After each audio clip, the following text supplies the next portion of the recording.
Olá, senhoras e senhores. Bom dia, boa tarde, boa noite. Seguimos mais um Pobre Análise na minha vida solitária aqui na produtora, com minha camisa do tricolor que chegou aqui do brechó. Comprei uma camisa do São Paulo de 1995, original, para comemorar a nossa Supercopa, nosso novo título em cima dos nossos queridos amigos porcos, nossos eternos fregueses. E é isso. Estamos aqui e hoje falaremos do filme O Maestro, dirigido pelo Bradley Cooper. Sim, o famoso ator de Se Beber Não Case. E eu já começo falando sobre isso, né? Muito difícil. Isso é um grande debate no cinema quando alguns personagens, alguns atores ficam estigmatizados por conta de papéis que eles fizeram, né? Exemplo, o ator do Luke Skywalker, né? O ator do Harry Potter, o ator do Frodo. Aí a gente pode ficar. Às vezes o personagem ele fez tanto sucesso, o cara entrou tanto e interpretou tão bem, a própria competência do cara acaba que se vira contra ele. Competência, mercado, às vezes é o caso de uma série de filmes, o cara fica 10 anos gravando o mesmo filme, o caso do Harry Potter, por exemplo, né? Então, é difícil às vezes você ver um filme com o cara, você acaba indo para aquele personagem, né?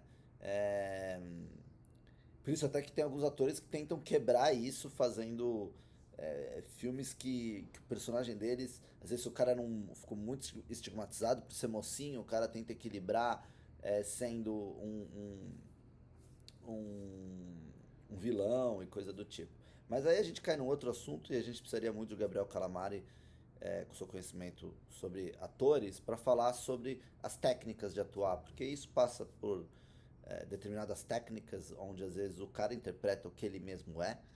E tipo Marlon Brando, né? O Marlon Brando é muito parecido com aquilo. E tem vários outros atores onde a gente pode dar esse tipo de exemplo. Aí tem atores que usam uma outra técnica de atuação, que eles são mais. é, é,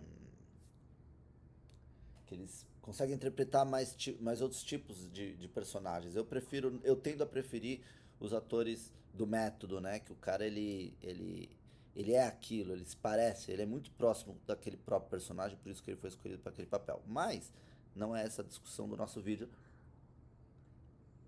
A discussão do nosso vídeo é o filme Maestro. Assisti o filme Maestro da Netflix. Um breve histórico desse filme, tava checando aqui. É um filme que inicialmente quem ia dirigir ele era o Scorsese, mas o Scorsese deixou o projeto para dirigir o Irishman, ou o irlandês. E então foi nesse imbróglio que o Bradley Cooper assume o projeto. O, o Scorsese ainda assim assina como produtor, tá? Eu confesso, eu não tinha visto antes que se tratava da biografia realmente de um maestro que existiu, um cara chamado Leonard Bernstein. Leonard Bernstein, enfim, Bernstein, que seja. Então, talvez se eu soubesse disso antes, talvez eu tivesse assistido o filme com outro olhar. Eu gosto muito de conteúdos, de histórias reais, que contam a vida real. E eu não sabia disso. Então eu achei que era uma história ficcional. Isso muda muito. Óbvio, ao longo do processo do filme, eu fui vendo que a forma como estava sendo contada realmente parecia que era uma história real, tá? Então, nesse aspecto de vida, nesse ponto de vista, o filme é bom, mas eu desconheço o artista, eu não conhecia a obra dele, né?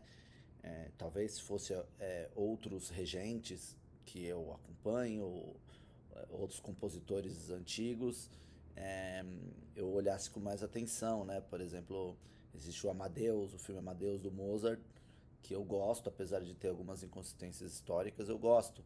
Então você acaba dando mais atenção àquilo. Então, eu acho que o propósito do filme, no sentido de contar a história do cara, me parece é, que ele acertou, ele atingiu no alvo, ele consegue contar uma história bem didática, uma bem turbulenta, uma peculiaridade ali da relação dele com a mulher dele. Então, enfim, eu vou abrindo a porta dos spoilers, tá? É um maestro homossexual, mas que é bissexual, né? Porque ele acaba se apaixonando por uma mulher.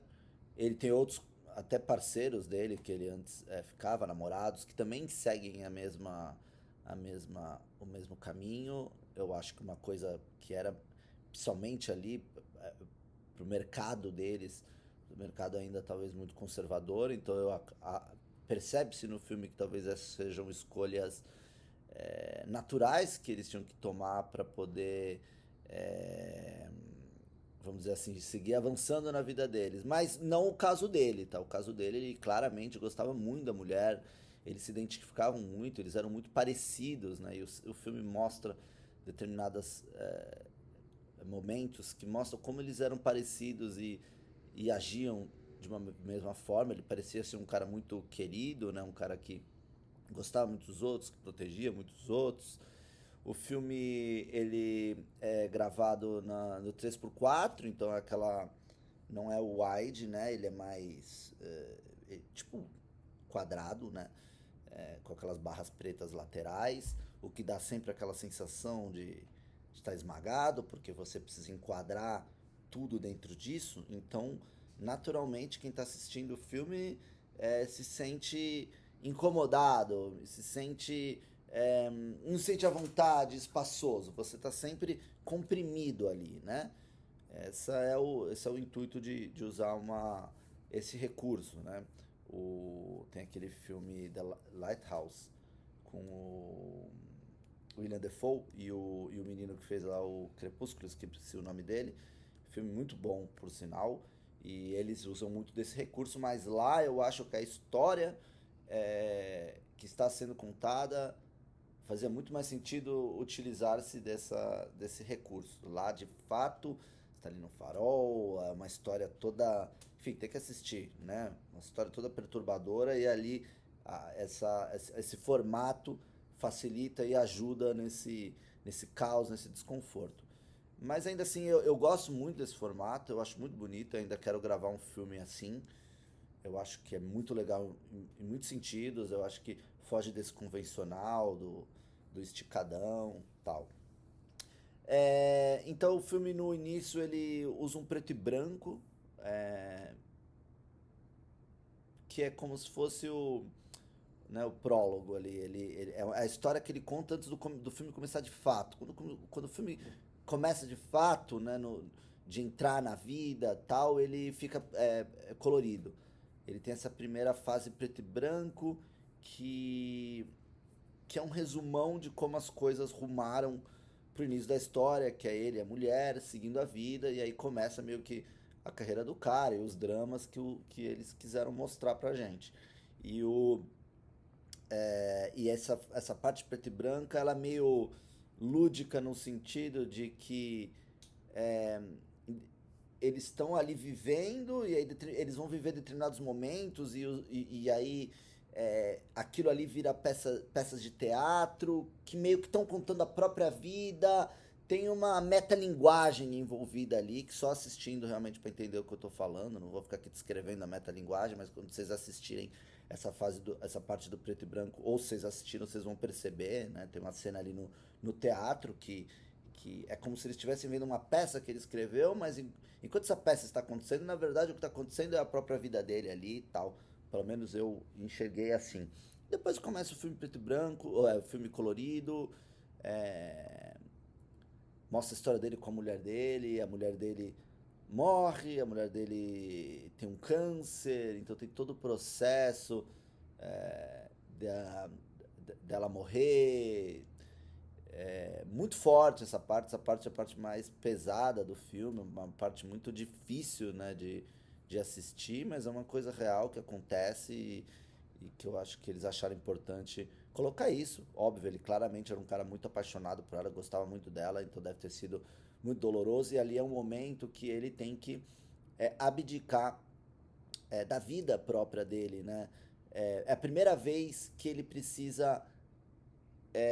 Acho que isso é muito importante, acho que isso é um dos pontos mais importantes do filme, porque a vida inteira dele, as pessoas no seu entorno vivem por ele, vivem para ele, né? Porque ele exige isso, não que ele exige isso das pessoas, mas a natureza da personalidade dele e o que ele é e as capacidades dele levam ele a isso, né? Então, ele é um cara muito capaz, um puta de um compositor, fenomenal. Então, naturalmente, o entorno dele acaba vivendo isso, né? Então, ele é sempre a prioridade, sempre foi a prioridade. Quando a mulher dele está com câncer, ela, é,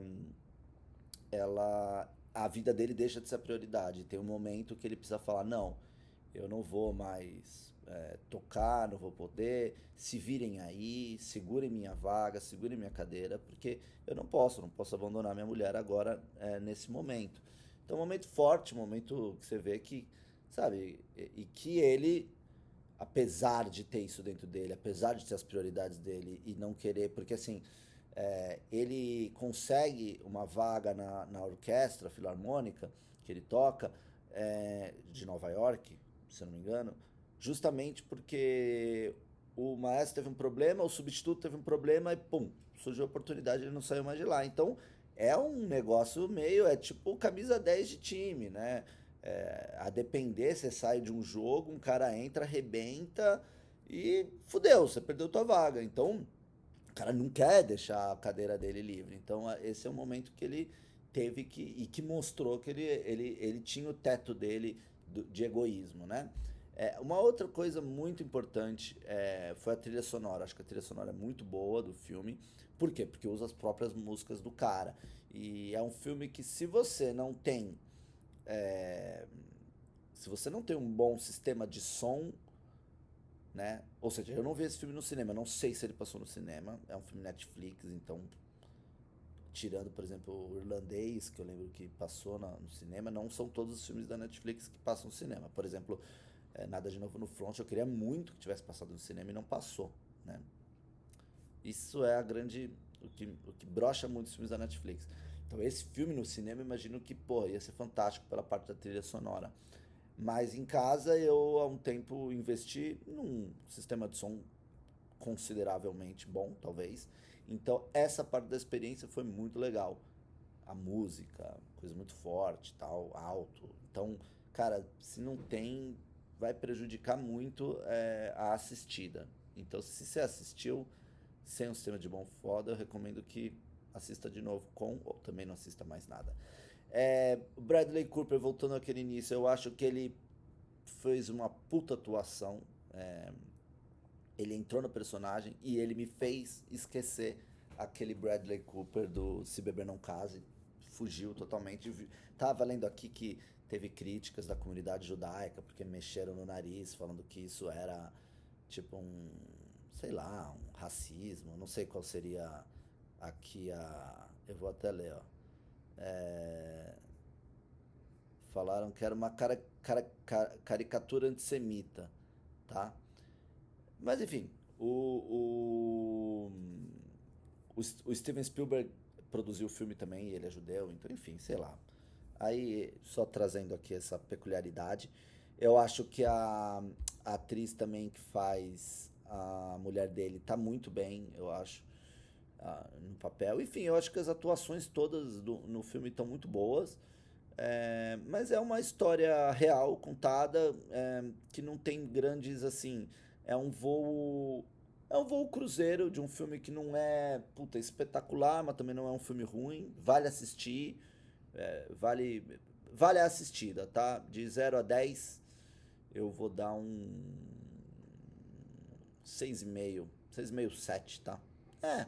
Eu vou dar um 7 por ser um filme novo e os filmes novos eles vêm sendo tão ruins, então os que são bons, que conseguem fazer um bom voo cruzeiro e entregam o propósito deles, que era a biografia de um artista consagrado, eu acho que rolou. Beleza? É isso, pessoal. Valeu. Bom carnaval para vocês.